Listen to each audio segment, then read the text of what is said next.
Now let's run this thing back one more time. Guys, we experienced some technical difficulties last time. So I want to run this back because you need to see my beautiful face. And this gives us an opportunity to have some more interaction coming out of this show.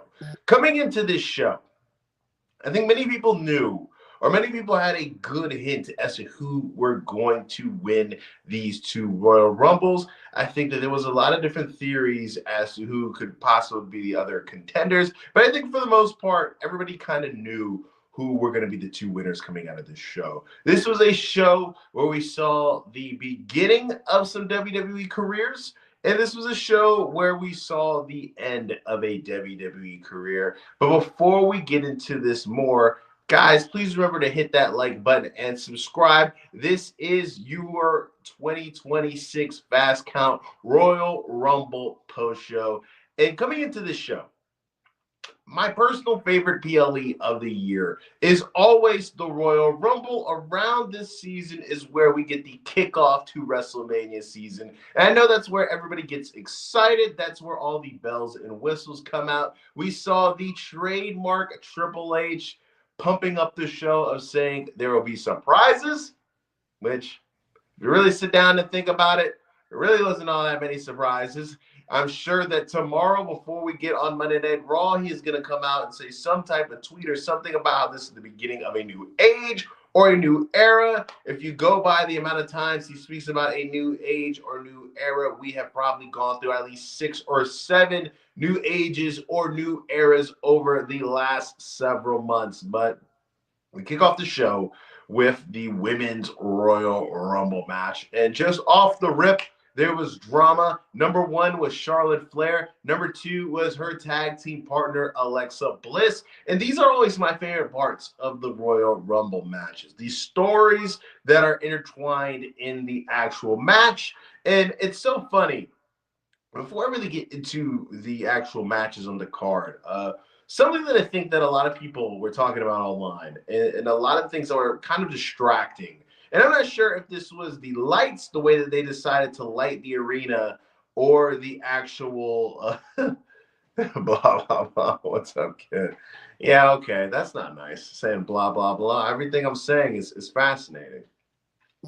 But I don't know if it's the actual lighting or there just wasn't that many people. But the arena looked empty for the most part. And I know that there was a lot of different talk online about the ticket distribution amongst the people and how there was a scalping issue and reselling issue, which is something that we deal with in this country a lot.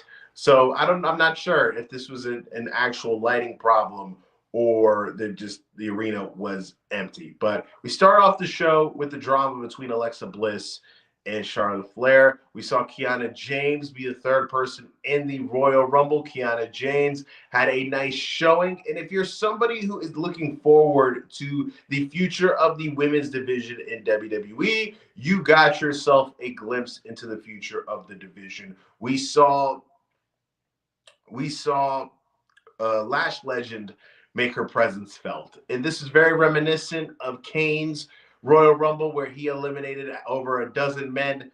Lash Legend came out, looked like a freaking $1,000,000. Same thing with Kiana James. I was going into this match thinking that position was going to be earmarked for Jordan Grace, but that wasn't the route that they decided to go. But throughout this match, we didn't see a returning Bianca Belair, which begs the question as to how jacked up is this woman's finger. It has been over a year, I believe, since we've seen Bianca Belair, and I honestly thought going into this match that was going to be the big surprise. We did not see them try out the typical legends that we've seen throughout the years. No Trish Stratus, no Lita, no Molly Holly, none of that. We saw a returning Brie Bella, which I could classify as a surprise for many people. As we all know, her husband, Bryan Danielson, the American Dragon, is pretty much intertwined with AEW. And it's always been kind of a back and forth talk with them involved as well as to if Brie will be able to make her a WWE return due to the strong connections that Danielson, her husband, has with AEW. And we saw her be able to make her presence felt in this Royal Rumble. We saw a return of her and Nikki Bella Twin Magic. No AJ Lee in this women's Royal Rumble match as well.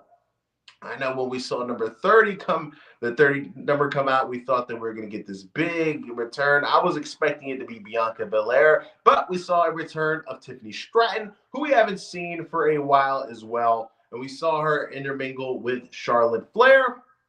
We all know that disastrous build that they had towards their WrestleMania match last year, which was atrocious. We got a little bit of a replay of that. And after many different attempts to win the Royal Rumble and who's always been the bridesmaid, we finally saw Liv Morgan pick up the win and stamp her ticket to WrestleMania. Like I said, I don't think that this was a shock. I think that going into this, if you were going to place your money on FanDuel or DraftKings as to who was going to win this match, Liv Morgan was the obvious choice. Now, this is going to lead to where her WrestleMania match is going to go. Will it be going up against Jade Cargill on the SmackDown side, or will we see her going up against Stephanie McMahon on the Raw side? I personally think her and Stephanie is a more compelling matchup.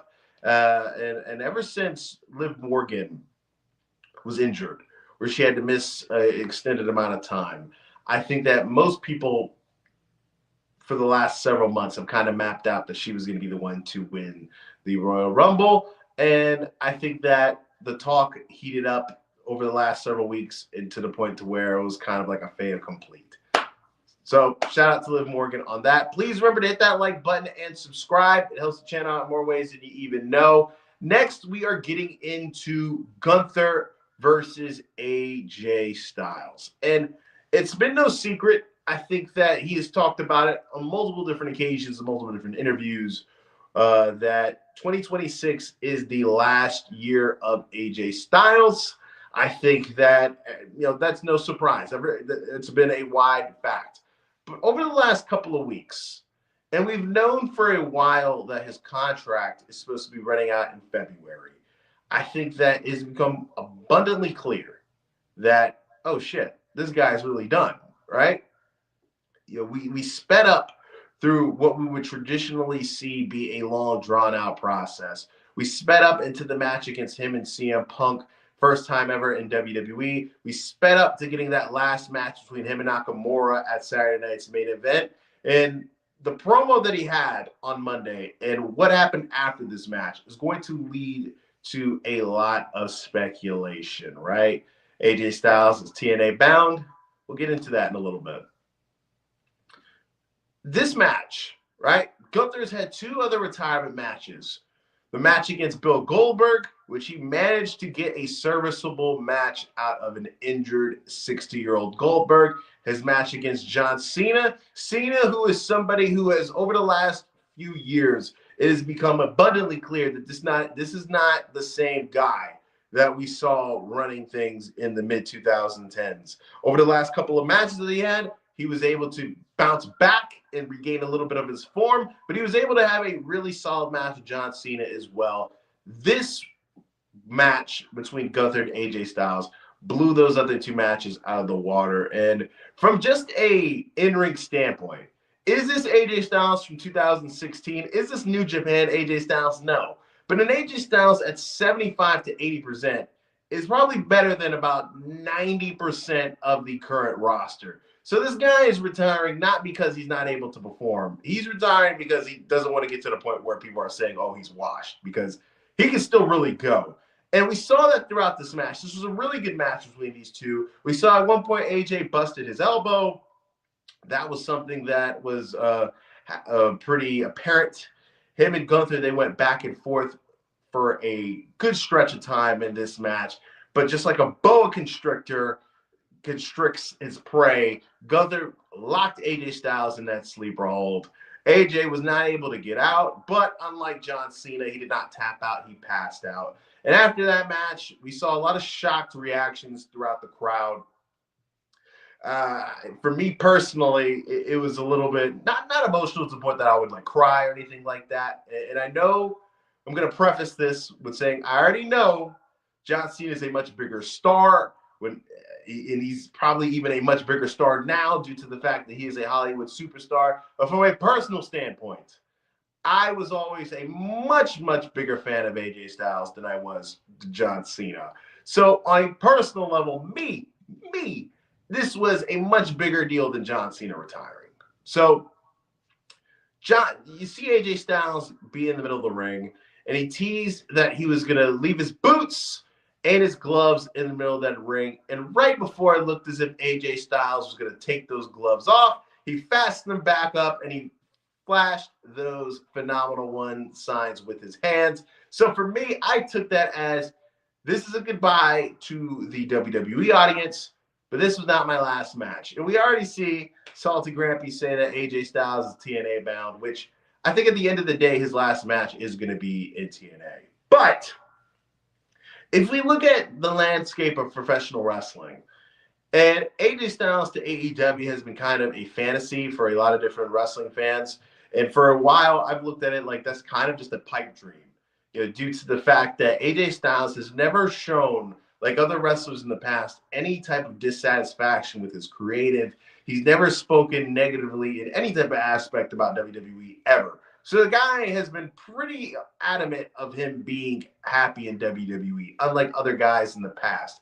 But if you want to connect the dots, it makes a lot of sense at this point that he is going to make a WWE run. Unlike John Cena, where he was able to go through, guys in the past, his past rivals like Randy Orton and CM Punk and Sami Zayn and things like that. AJ Styles does not have that rogues gallery of opponents in WWE that John Cena has, but he does in AEW.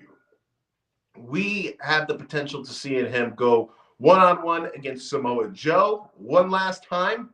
I know Samoa Joe happened to get injured when he was training. That's the word coming out. We don't know how severe that is, but if it's to a point to where at some point this year he's able to make a return, that's that match right there. I know Christopher Daniels, he had his match against Hangman Adam Page, but we could potentially see that happen one more time as well. That also gives him the route to going to New Japan. This also gives him the route to having a rematch with Will Ospreay and having a match with Okada and having that dream match with Kenny Omega. All the cards are kind of lining up towards that direction. And we already see people like Will Ospreay and Mercedes Moné tweeting as if this is something that is going down. I ultimately think that his last match will take place in TNA. I know him and Frankie Kazarian have talked about it, that's a match that they want to have.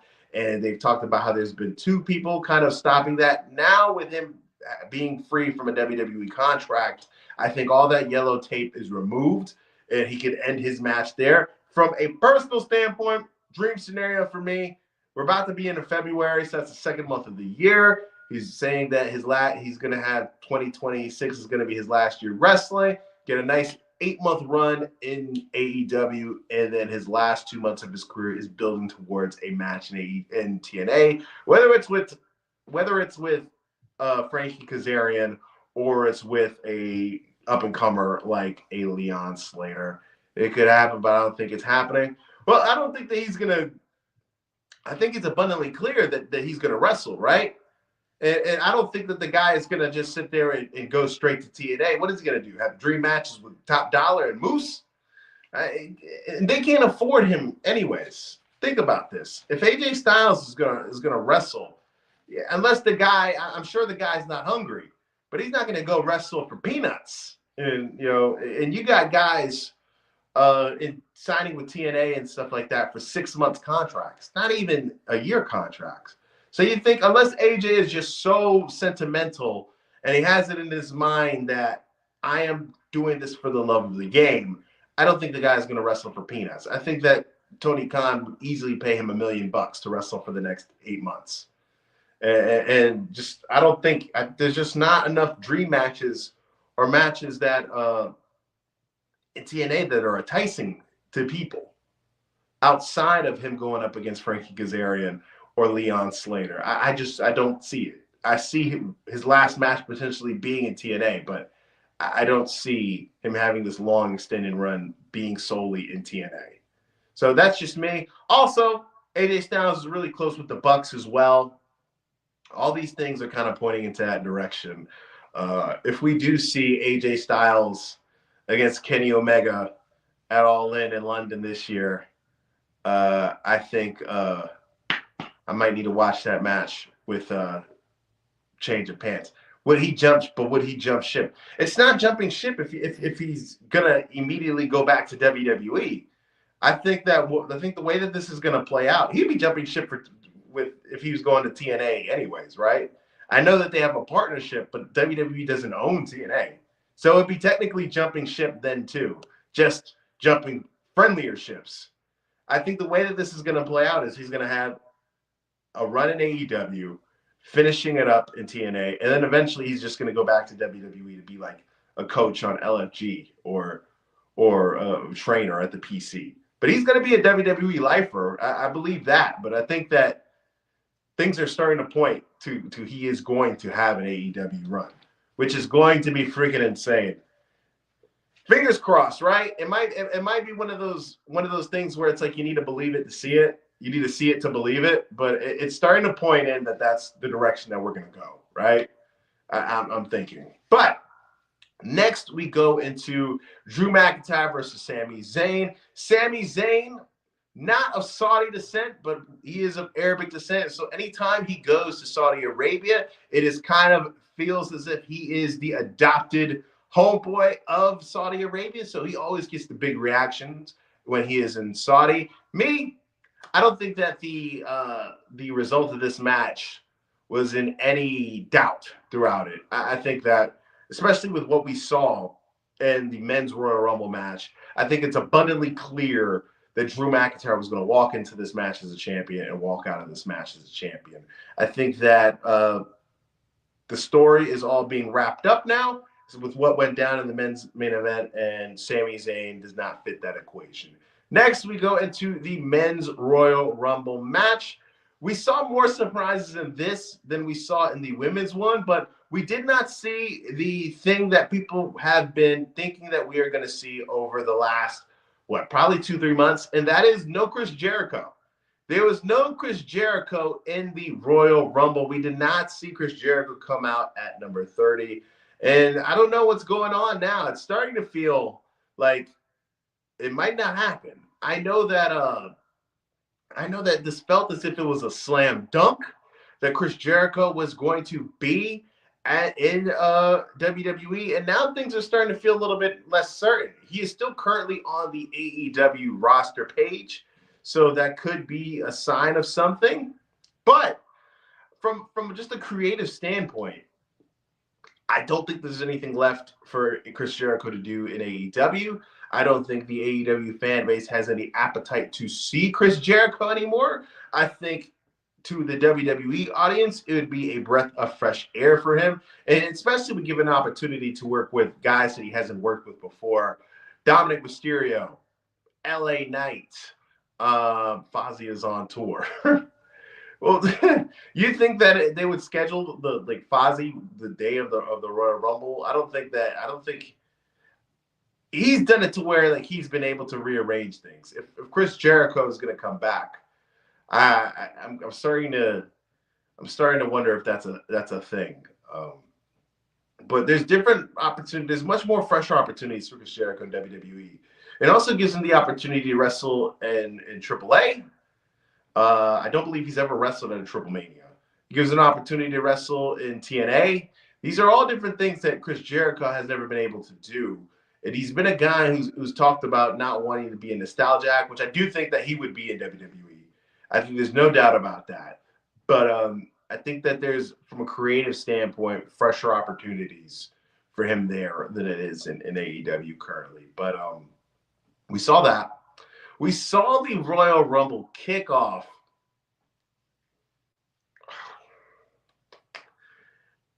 I hate it when they recycle angles. But I really hate it when they recycle angles immediately after it's happened before. We see Obafemi, is, when you talk about guys who are going to be the ones to take over the mantle of who are the next up in the main event scene of WWE, he's clear-cut one of those guys. And we see Braun Breaker come out at number 2. And we see Braun Breaker be attacked by a masked man. He gives him a curb stomp. They throw him into the ring, and he's immediately eliminated by Obafemi. We saw a masked man angle go down just a couple of weeks ago. We got it revealed that it was Austin Theory. He would have to get a facelift. If you've seen what he's looked like recently, he's dropped a lot of weight. It looks to me, it's like the guy is getting in ring shape. And I don't think that he was dropping all that weight just to go back and do that learning tree bullshit. I think that he was dropping out of weight because to go to WWE. So I don't know what is going on there. But we see Braun Breaker get eliminated off the rip, right? And throughout this match, we saw different integrations of the AAA roster. We saw Mr. Iguana, who's a fan favorite. We saw La Parka, this version of La Parka. I prefer the fat version. Then we saw the return of the OG Grande Americano. He confronted Ludwig Kaiser's version of Grande Americano. We saw the two Grandes face-to-face with each other. That was interesting. Very reminiscent to Undertaker versus Undertaker, right? I think that match would be doing gangbusters in AAA when they decide to have that matchup. I think that's the appropriate place for that to go down. But we saw the debut of Powerhouse Hobbs in WWE. Powerhouse Hobbs now going under the name Royce Keys, and apparently this name is very sentimental to him. Royce is the first name of his youngest son. Keys is the maiden name of his late mother. So whether you like the way that the name sounds, whether you prefer Powerhouse Hobbs over that, it's sentimental to the guy, so you can't go wrong with that. Still always probably going to be Powerhouse to me. We see him go face-to-face with Cody Rhodes, two guys who have had past together in AEW. I think Powerhouse is going to do very well for himself. We see Brock Lesnar be in the Royal Rumble match not too long. Brock Lesnar, I think he might have done like maybe 10 minutes of work. You know how Brock is.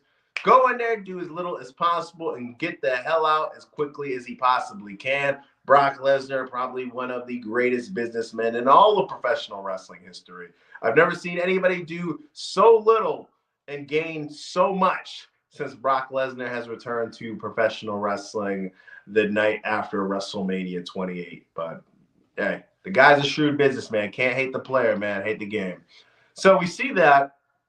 We see at number 30, Gunther make his appearance. That was the spot that people probably had bookmarked for Chris Jericho. No Y2J. At the end of the match, you see Roman Reigns with Gunther. Gunther, previously a bridesmaid before, and he is going to remain a bridesmaid as he is eliminated.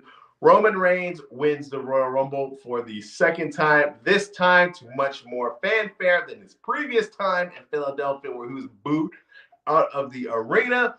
The guy was booed so hard that The Rock came to save him, and he got booed. So very interesting how the dynamics have changed. And we're probably leaning towards CM Punk versus Roman Reigns, because throughout this match, we saw Cody Rhodes get eliminated by Drew McIntyre, who was not in the match. And as soon as Drew McIntyre eliminates Cody Rhodes, he is distracting Jacob Fatu. Jacob Fatu gets eliminated by Roman Reigns. So it looks like on the SmackDown side, we're getting a triple threat for the title between Cody Rhodes, Jacob Fatu, and Drew McIntyre. And on the other side, we're getting CM Punk versus Roman Reigns for the world title on Raw, which I'm going to say is probably more appropriate for a Night 2 main event.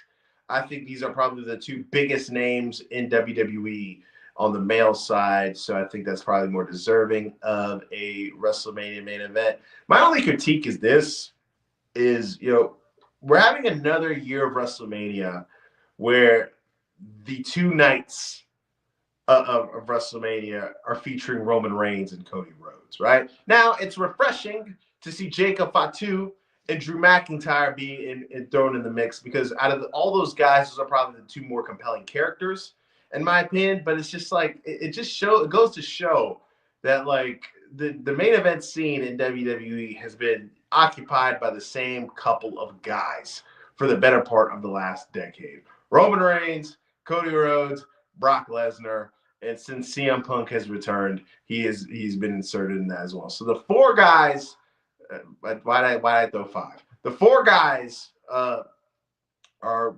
earmarked to be in other high positions as well. And it's like all these guys are 40 and up. And in today's standards in professional wrestling, you could go for another 10 years. This isn't like how it was in 2000 or 2005 or even 95, where it's like you're 40 years old and they want to take you to the back and old yellow you. We are at a point where with medical and technology, you can go for another long time. But it's just like we got to switch things up, man. I know that the chances of them catapulting Obafemi, to the main event of WrestleMania that quickly by having him win it now was slim to none. But poor LA Knight. Yeah, that guy's a freaking jobber, isn't he? Jabron. Jabron. So, poor guy. LA Knight's a talented guy, man. But I think during the Unreal show, where you saw Triple H kind of get into him for messing up a spot, that kind of for me was telling as to why they only go so far with him. He's probably a hardhead who doesn't freaking listen. Hi, hey, how you doing, Gabriella? What's up?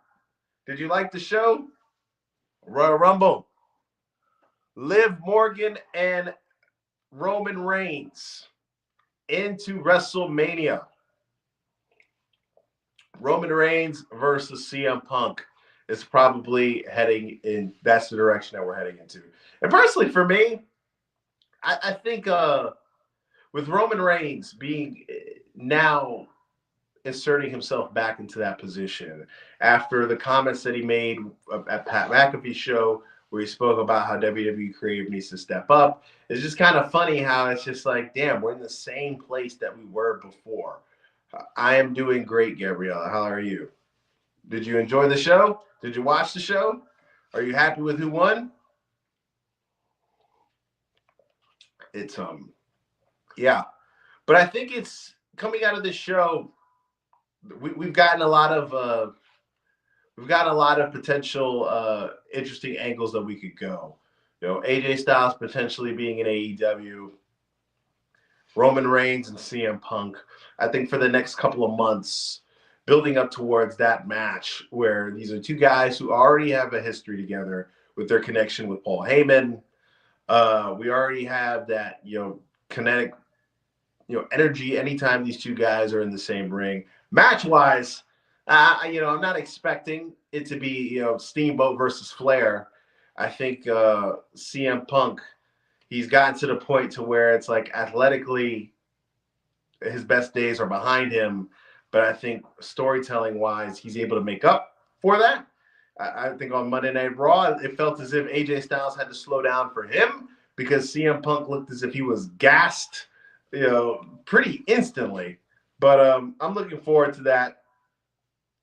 I think we're heading into a solid direction with that. But guys, this has been your 2026 Fast Count Royal Rumble post show. If you got any more questions or have any more comments on the show, I will hang around for a couple more minutes, but it looks as if we're going to get out of here relatively quickly. But I think from a Dave Meltzer star rating perspective, look, I'm a generous guy. I tend to be more optimistic than a lot of other people when it comes to talking about wrestling content. So I'll give it a 3. Like I said, there was a word that I kept going back to. Unite Salty Grampy. There was a word that I kept going back to over and over again when I was writing in my notes throughout this whole event. And that word I kept going back to was safe. I think safe is the trademark booking style that Triple H has had ever since that he has taken over the book. And I get it now with WWE being so, financially successful to the point to where it's just like they don't necessarily have to creatively take risks. You're cheap. How am I cheap? How am I cheap? What did I do? It was, I think they haven't even been able to. I'm cheap. What are you talking about? What do you mean cheap? Have I talked about not wanting to spend some money? I don't remember me talking about not wanting to spend any money on anything. If anything, I'm probably too lackadaisical with your you're cheap with your comments. What are you talking about? What are you talking about? I said good night. But damn, I lost my train of thought. Anyways, but guys, gonna drop some more content on the event as soon as we get off, and please remember to hit that like button and subscribe if you haven't. Hitting the like button and subscribing helps the channel out more ways that you guys even know. I am Kevin Zwicker. I'm out.